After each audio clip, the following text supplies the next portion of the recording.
Amis Scorpions, bienvenue sur le parcours éclairé pour votre tirage du mois de décembre 2023. C'est parti? Allez, vous démarrez avec la 8 d'épée. Alors, la 8 d'épée nous parle de dépendance affective. Vous voyez avec ce personnage qui a les yeux bandés, qui a des liens, qui l'entravent. Et pourtant, il lui suffirait de se mouvoir pour pouvoir se détacher, regarder les épées qui sont autour d'elle, qui sont autant de possibilités, de voies, de relations, d'interactions. D'accord? Les épées, ce sont symboliquement les armes physiques ou mentales qui servent dans les rapports de force, dans la communication. Et la 8, c'est une énergie d'obstacle. Donc là, on vous invite à vous détacher. Là, il y a une forme de déni, une position choisie dans laquelle vous vous trouvez. Les liens, c'est soit un contrat, soit une relation avec une personne, qu'il s'agisse d'amitié, d'amour, de tout ordre. Et là, vous êtes prisonnier, prisonnière de ce lien, de ce contrat, peut-être des promesses dans lesquelles vous restez enfermé. Mais voilà, on vous invite à vous libérer et puis à regarder peut-être la réalité des choses, regarder les actes, être plus pragmatique, vous en tenir aux faits plutôt qu'aux paroles. Euh, c'est possible. On va voir comment ça se traduit de votre côté. Alors, de votre côté, vous avez la 9 de denier. La 9 de denier nous parle d'un pari que vous voulez faire, je pense, dans ce contrat dans lequel vous êtes lié, dans ce lien. C'est peut-être un mariage, c'est peut-être un pax pour certains d'entre vous. C'est peut-être une amitié. En tout cas, vous avez envie de parier. Vous voyez le personnage là qui a déjà planté des deniers. Il y a une bonne partie qui ont mûri, donc vous avez investi de votre personne. Vous avez peut-être investi du matériel. Les deniers, c'est tout ce qui touche à la matérialité, l'argent, les richesses, les possessions, le foyer, la matérialisation de la relation, la matérialisation de projets, d'investissements. Donc vous avez déjà mis des billes, j'ai l'impression. Donc là, voilà, c'est comme si vous n'aviez pas le choix, vous aviez le sentiment de ne pas avoir le choix que de continuer, de miser dessus, même si vous sentez, et c'est pour ça que la carte elle est à l'envers, que ça ne tourne pas comme vous souhaitiez. Ça ne va pas comme vous vous espériez que ça se passe.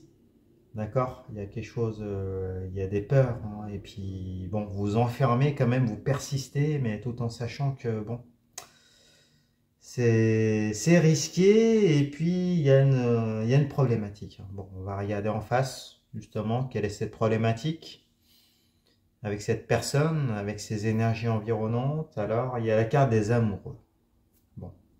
Alors, les amoureux, c'est un arcane majeur qui nous parle de choix, de multiplicité, de désir en même temps. Peut-être que pour certains, certaines, il y a peut-être une personne tierce dans l'équation. En tout cas, il y a un questionnement qui est posé de savoir quelle direction prendre. D'accord? La carte des amoureux, c'est comme une étape importante d'une vie. C'est un carrefour. Et quand on arrive à un carrefour, par définition, il va falloir choisir vers quel désir on va. Donc peut-être que vous avez des soupçons par rapport à cette personne. Voilà, peut-être des soupçons d'adultère, c'est possible pour certains d'entre vous. Peut-être que c'est vous qui êtes dans ces énergies-là qui vous entourent. Il y a peut-être des opportunités qui vous sont présentées. Vous avez peut-être envie c'est possible, hein. Sachant que la 8 d'épée, ici, elle a la racine du tirage, donc elle vous concerne vous, mais elle concerne peut-être la personne à laquelle vous pensez. il y a peut-être de ça, hein. Il faudra recontextualiser, mais en tout cas, il y a un choix à faire entre plusieurs désirs. Il y a un carrefour de votre vie, un rendez-vous avec la vie. Et il y a un questionnement, je pense, qui est posé de savoir est-ce que vous continuez à miser parce que vous avez beaucoup investi dans un travail, dans une relation ou autre, ou est-ce que vous vous libérez finalement et puis vous allez vers quelque chose, vers l'inconnu, mais qui est insécurisant. Et peut-être qu'il y a une forme pour certains d'entre vous de dépendance affective, peut-être de zone de confort, de sécurité dans laquelle vous êtes installé. Et même si vous n'y êtes pas bien, voilà, par définition, aller vers l'inconnu, c'est insécurisant. Donc il y a peut-être cette dimension-là qui est présente. Bon, on va en savoir plus en regardant plus loin. De votre côté, vous avez la 10 de denier. Bon, on a plus d'éléments. Alors vous avez la 9 de denier, vous avez la 10 de denier maintenant. Alors vous arrivez à la fin d'un cycle. Bon, c'est pour ça qu'il vous est demandé de choisir là une direction maintenant, hein. Avec la 10, c'est la fin d'un cycle. Avec les deniers, on est toujours dans la matérialité. Les projets, les investissements, l'argent, des problématiques liées au foyer, au projet, aux investissements. Donc là, vous voyez dans le détail des illustrations, là, on voit un personnage, un patriarche, qui a construit sa vie, qui a construit un domaine, qui a une descendance, des amis fidèles qui sont représentés par les chiens. Il y a de l'abondance avec les grappes de raisin, mais peut-être qu'il s'agit simplement d'une jolie image de carte postale, mais qui à la longue est devenue insatisfaisante. En tout cas, il y a des problématiques qui sont présentes, et puis du coup, voilà, vous êtes à un carrefour de votre vie, vous sentez de toute façon que vous terminez un cycle, et puis peut-être que vous avez envie d'en entamer un nouveau ailleurs. C'est tout à fait possible, mais ça impliquerait de remettre peut-être en jeu tout ce que vous avez misé depuis, j'ai l'impression, assez longtemps. Bon. Après, pour certains d'entre vous, alors c'est assez marginal, mais ça peut être le cas, la 10 de denier à l'envers, elle peut signifier que vous allez avoir un héritage. D'accord? Si vous avez, c'est possible. C'est une carte d'argent, de rentrée d'argent, mais en échange de quelque chose parce qu'elle est à l'envers. Donc cette concession, ça peut être un décès. Bon. On regarde en face, l'énergie qui répond, c'est la 6 de denier. Alors la 6 de denier nous parle d'une certaine élévation par rapport au denier toujours, hein, donc à la matérialité. Et là, vous sentez peut-être que c'est le moment de pouvoir redistribuer, de pouvoir donner en fait toute l'expérience que vous avez acquis, peut-être même au niveau matériel, hein. Là, vous avez atteint la 10 de denier, et là avec la 6 de denier, il est peut-être temps vous sentez que voilà, vous avez atteint un équilibre, hein, vous voyez avec le balancier. Et là, vous voyez un personnage qui redistribue du coup à des personnes plus faibles. Donc il y a sûrement l'envie de pouvoir donner pour certains d'entre vous, hein, qui est présente, et puis la volonté de matérialiser, hein, cette envie de donner aux autres. Bon. C'est peut-être pour ça que vous voulez vous terminez un cycle et que vous voulez en démarrer un nouveau sur ces énergies-là. On bascule de votre côté, on vous confirme une deuxième fois que vous arrivez à la fin d'un cycle. Avec la 10 d'épée, avec ce personnage-là qui est blessé à terre, avec 10 épées plantées dans le dos, on vous dit que la fin des épreuves est proche. Après, à l'endroit, vous avez eu des blessures qui ont été causées dans le cycle que vous venez de vivre.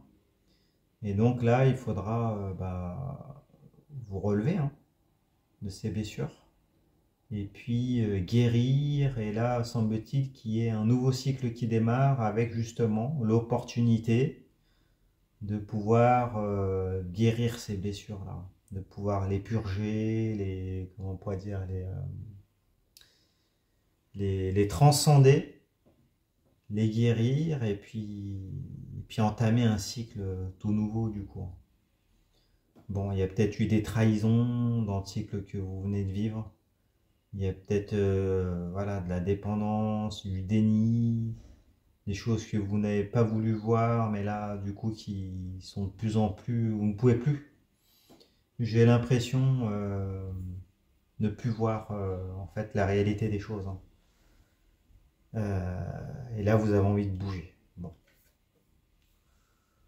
On regarde les énergies en face. Alors, il y a la reine de coupe. Alors, la reine de coupe, c'est la matriarche. C'est symboliquement l'énergie féminine euh, de la mère de famille, hein, celle qui a envie de donner de l'amour, qui a envie de... Après, c'est symbolique, hein. Pour être un homme. Euh, Là, on parle de vos énergies féminines. Et la reine de coupe, elle habite au bord de l'océan.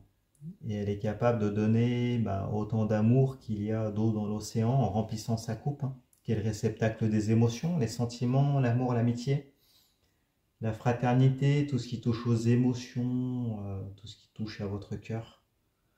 Donc là, après, elle est à l'envers, donc il y a une forme de discontinuité dans cette capacité à pouvoir donner cet amour.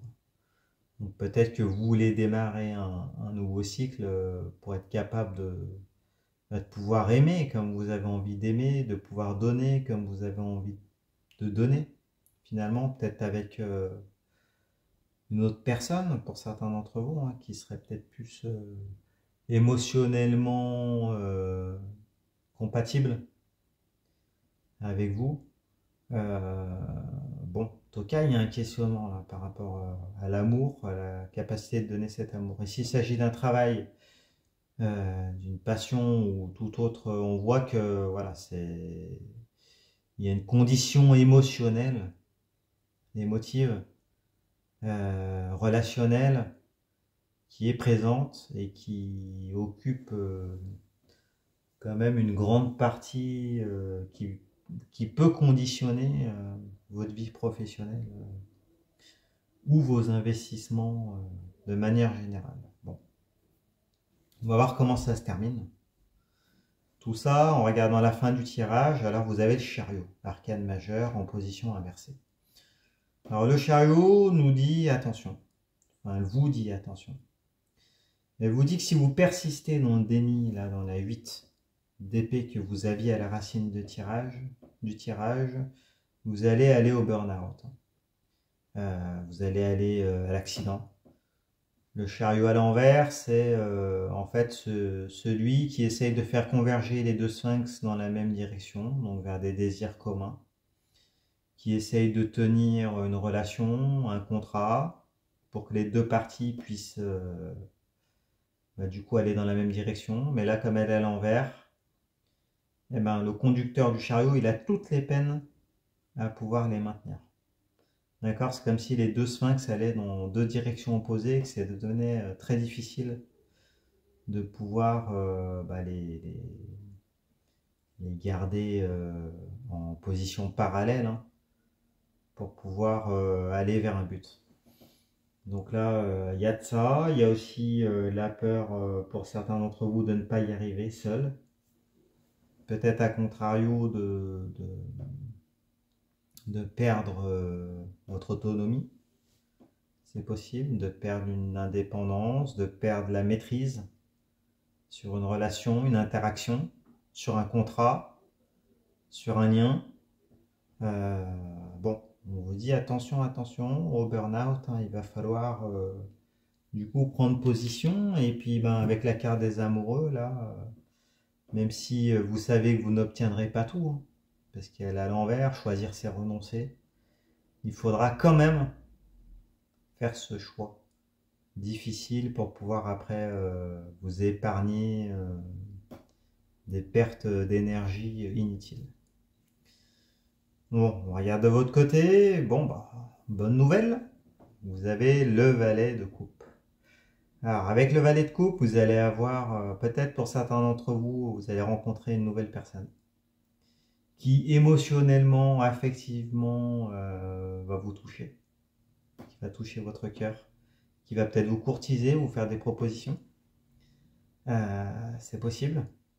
En tout cas, elle est de votre côté, donc bon, vous allez avoir le cœur à la séduction, en tout cas, hein. C'est une bonne nouvelle, hein.